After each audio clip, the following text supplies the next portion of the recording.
Test 1. You will hear a number of different recordings and you will have to answer questions on what you hear. There will be time for you to read the instructions and questions, and you will have a chance to check your work. All the recordings will be played once only. The test is in 4 sections. At the end of the test, you will be given 10 minutes to transfer your answers to an answer sheet. Now turn to Section 1. Section 1. You will hear a telephone conversation between a travel company employee and a customer. First, you have some time to look at questions 1 to 5.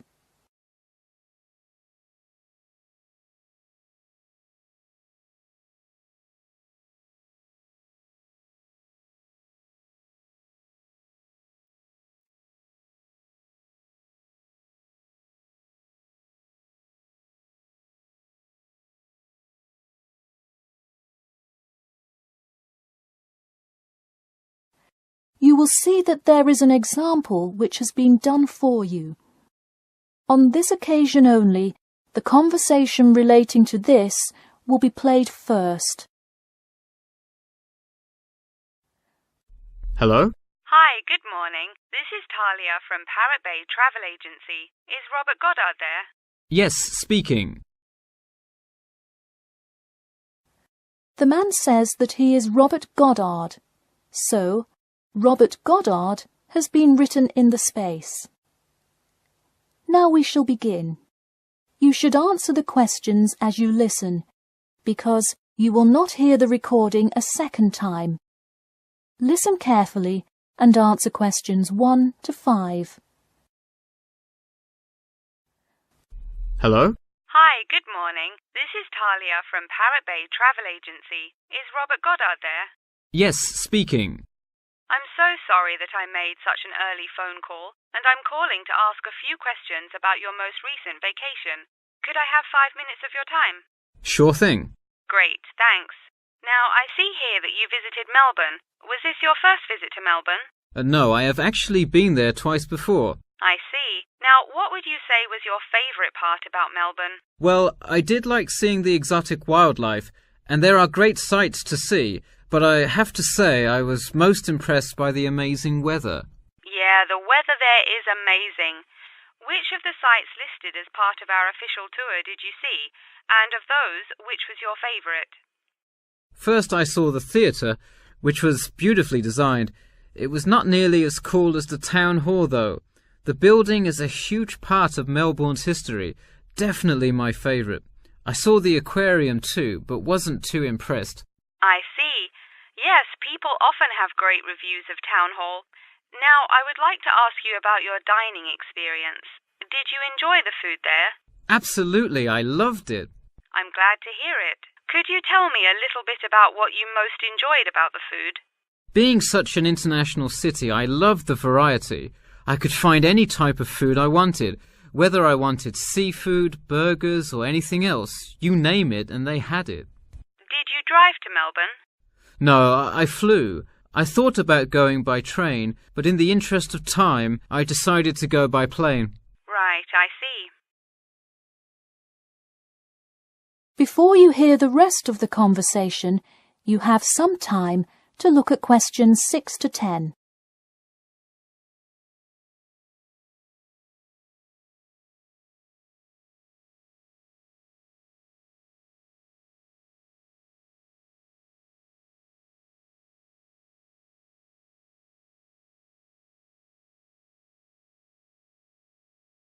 Now listen and answer questions 6 to 10. And would you mind telling me whether you are under 20, between the ages of 20 and 40, or older than 40? It would be nice if I was still under 20. My vacation probably would have been quite different. Actually, though, I just turned 41 last week. Oh, happy birthday. So, did you treat yourself and fly first class? No way. I would love to have a budget that high. I'm more in the mid-range income level. I wasn't always, though. I spent much of my life in a low-income household. I see. That answers my next question then, of income level. And what was the purpose of this visit? I had to go there on business a lot before and decided I would go there for tourism this time. I see. And what is your occupation? I am mainly a computer programmer. I also write for a travel magazine on the side, which is why I visited Melbourne before, but it's not my main source of income. I see. Wow, it sounds like you work a lot. Yes, I am very busy, which is exactly why I took a nice week-long vacation to Melbourne. I completely agree. Would you care to comment on your accommodation? My hotel was a good value. Staying in the city can get really expensive, so it was nice to find such a good price for the location and quality. I'm glad I didn't end up in some cheap motel in the middle of nowhere. I'm glad you didn't either. Well, thank you for taking part in our survey, and I'm glad you enjoyed your vacation. No problem. Take care. That is the end of section 1. You now have half a minute to check your answers.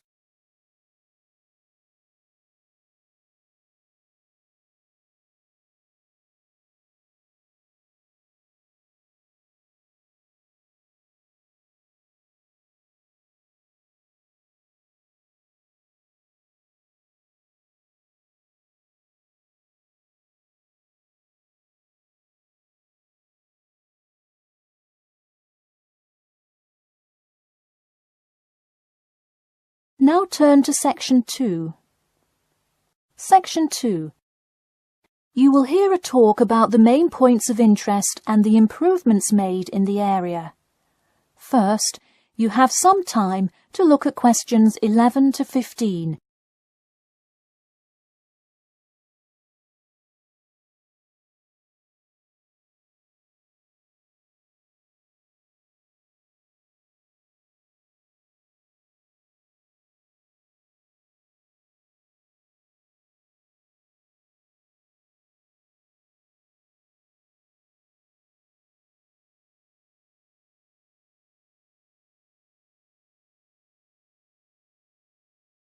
Now listen carefully and answer questions 11 to 15. Thank you all for coming to our community meeting. As you know, we're excited to unveil our improvement plan as we look forward to the influx of tourists in the summer months. I'll start with a quick overview of the main points of interest in the area for anyone who may not quite know his or her way around yet, and then I'll get to the improvements made. First off is my favourite, the Science Museum, which is on the corner of St George Road. If you have not visited yet, I encourage you to go before the busy season. It is absolutely spectacular. There is even a flight simulator you can try out. Just west of the Science Museum is the National History Museum. It's a sight not to be missed as well, with each floor devoted to a different era in our nation's history. There are special exhibits for children with interactive games and fun history lessons too. If you're looking for parking, it is available on the intersection of Queen Street and South King Street in the car park. Standard hourly and daily rates do apply. The best place for souvenirs is the shopping mall, though it gets extremely busy during peak times. You can get there from the Tube or the entrance on Timber Road, just south of Cornwell Road. This area has students everywhere, usually from the primary school across the street from the shopping mall. Classes often take field trips and engage in guided tours through the area. So that's the overview of the main sites, and hopefully by now I've given you a general idea of the area. Before you hear the rest of the talk, you have some time to look at questions 16 to 20.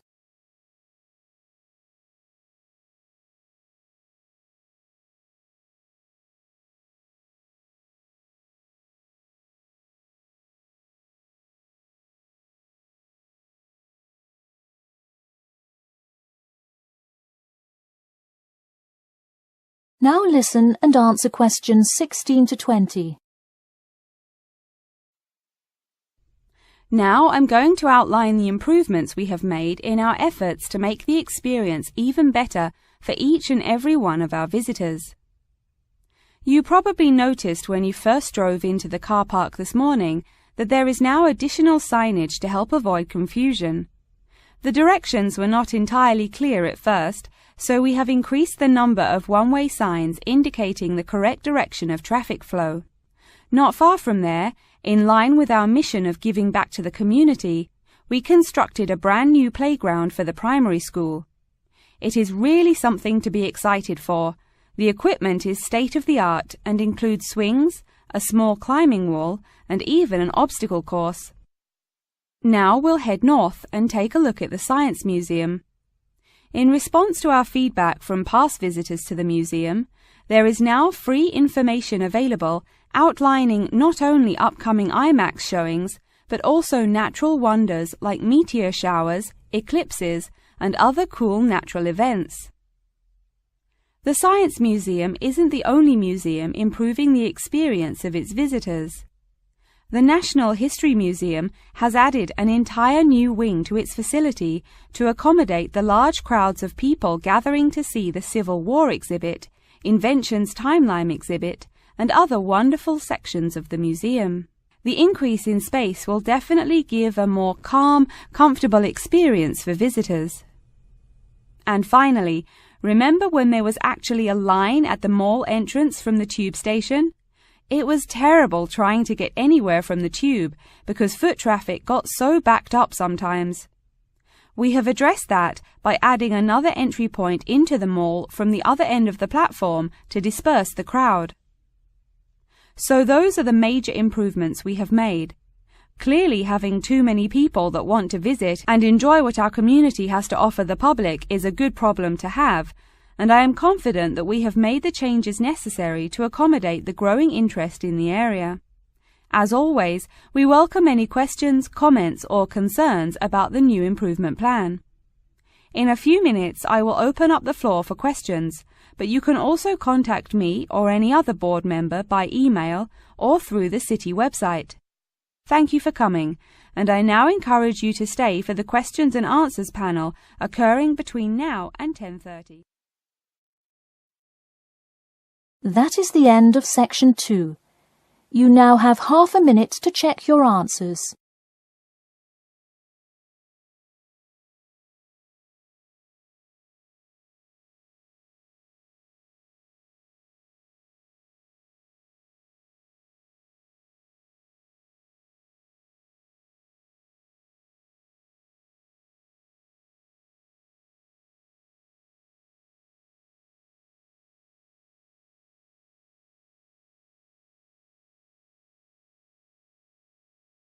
Now turn to section 3.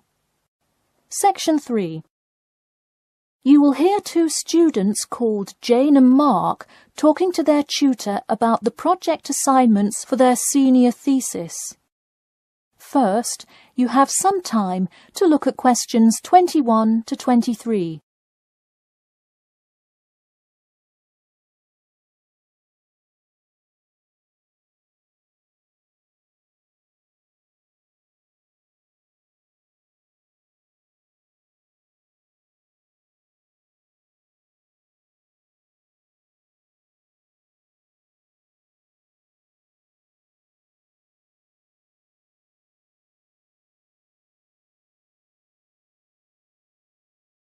Now listen carefully and answer questions 21 to 23. So, you were both given your project assignments for your senior thesis today, right? Yes, and we already have to submit our topics next week. But how could they give us a grade this soon? No, next week's due date will not be counted towards your final grade. The teachers are just going to read your topic and give you feedback. Oh, I see. So first we should come up with our topics, and then what? Well, once you know what you want to study, you need to think about how you'll study it. You need to decide on your research methods. The methods will be the main part of your paper. What about the results section? Well, I can give you feedback on that, but you will be the one carrying out an experiment, and thus will have to produce the results on your own. What I would like to do today is practice writing research papers before you even begin your report. I'll give you samples of old data from past experience, and you can practice writing results and drawing conclusions. I think that would be really helpful.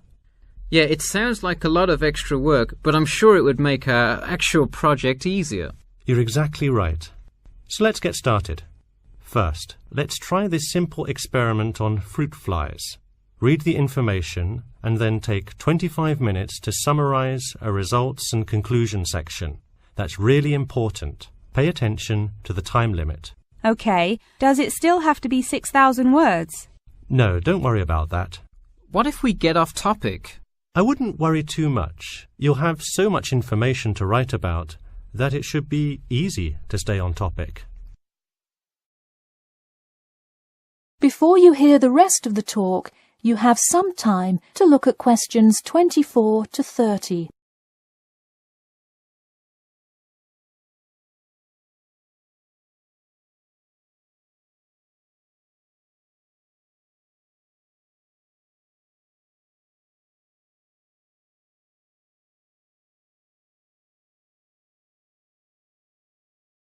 Now listen carefully and answer questions 24 to 30.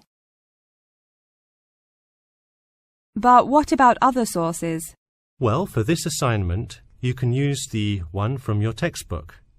In your actual paper, you should find old experiments that support your topic. So do we need to find different types of sources? For instance, should I be conducting lots of interviews to use in my paper? No, there's no need to conduct lots of interviews or anything like that. Okay, I'm ready to get started. I'm still a little confused, though, on how we should format our paper.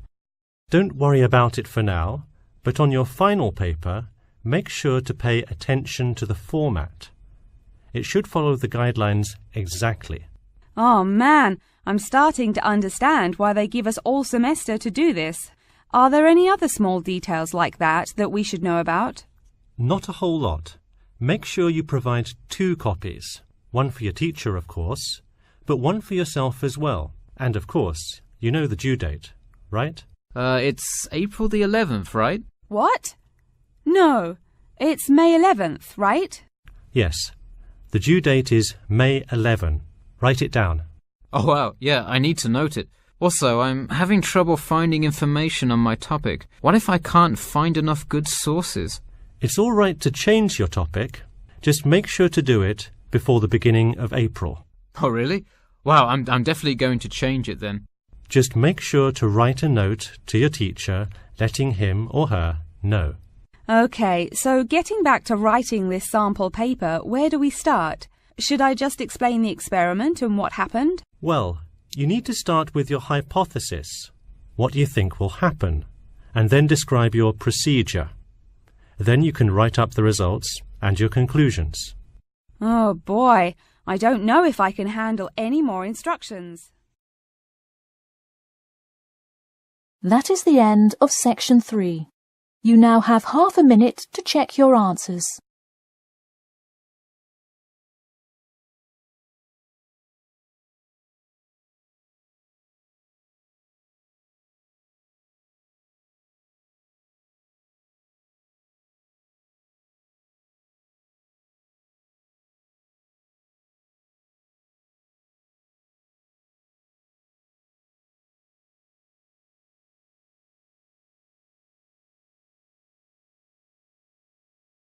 Now turn to section 4.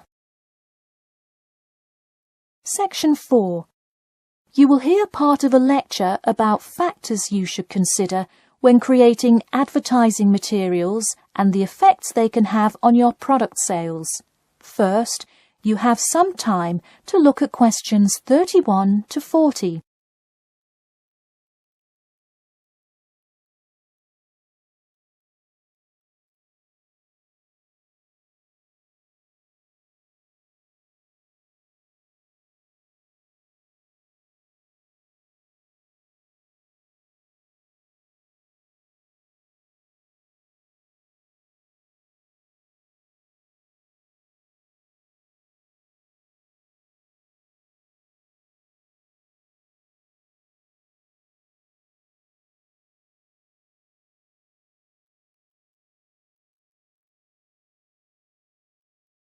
Now listen carefully and answer questions 31 to 40.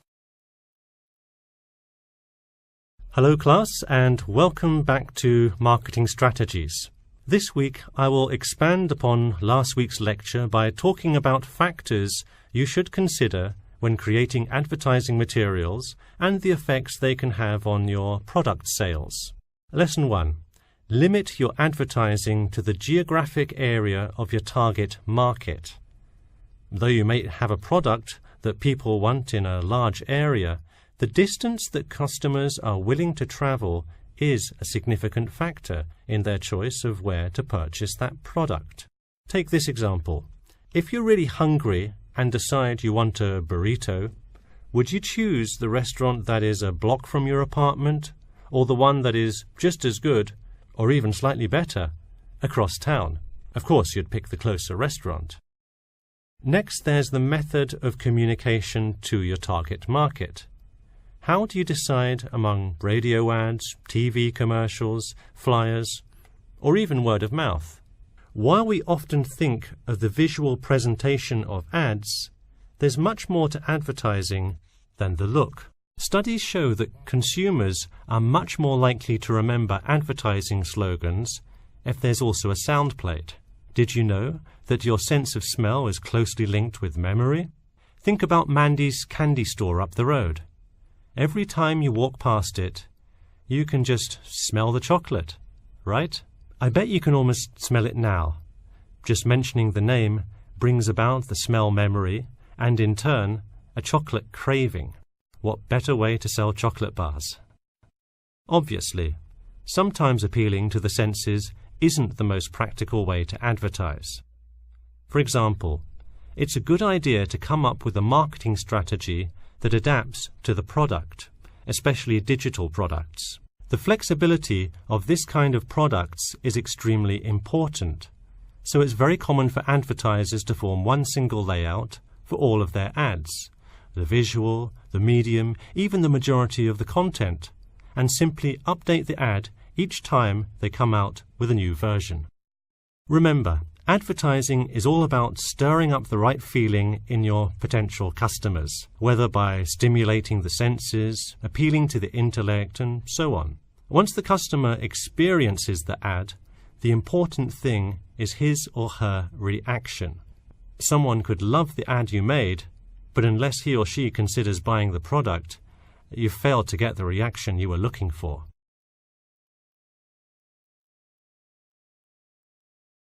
So once you have successfully reached your target customer, and you have his or her business, often you'll want to expand to a larger market. More often than not, the same marketing strategies you used in your small campaign may not work for a larger audience.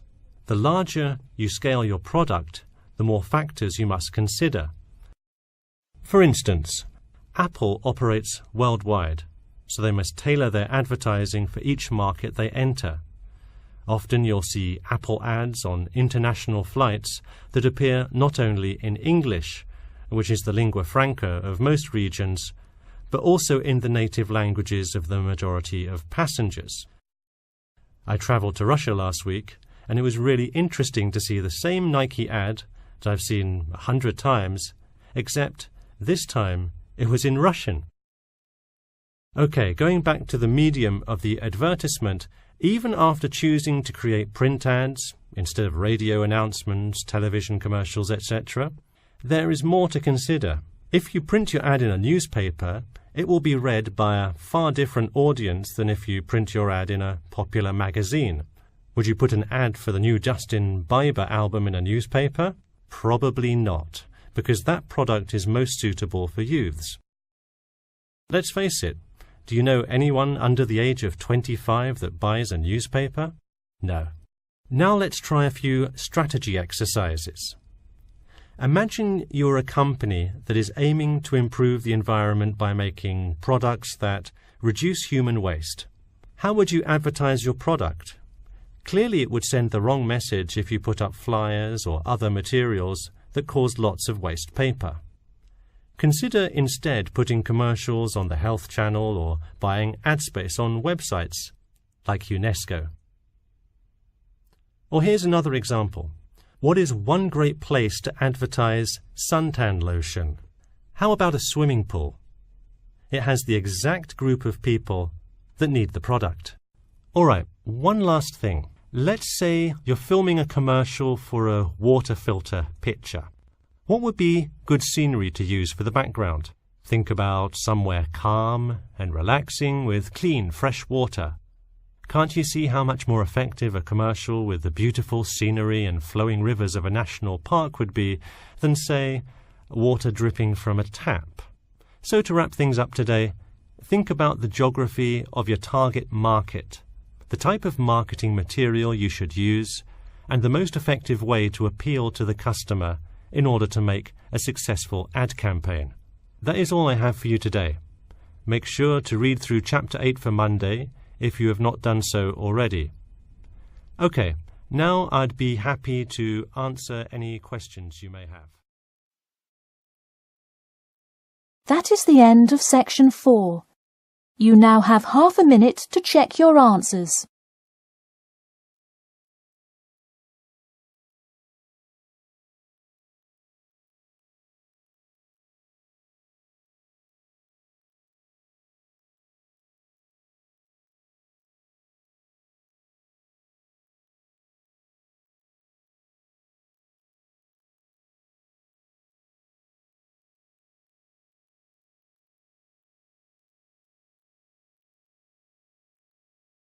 That is the end of the listening test.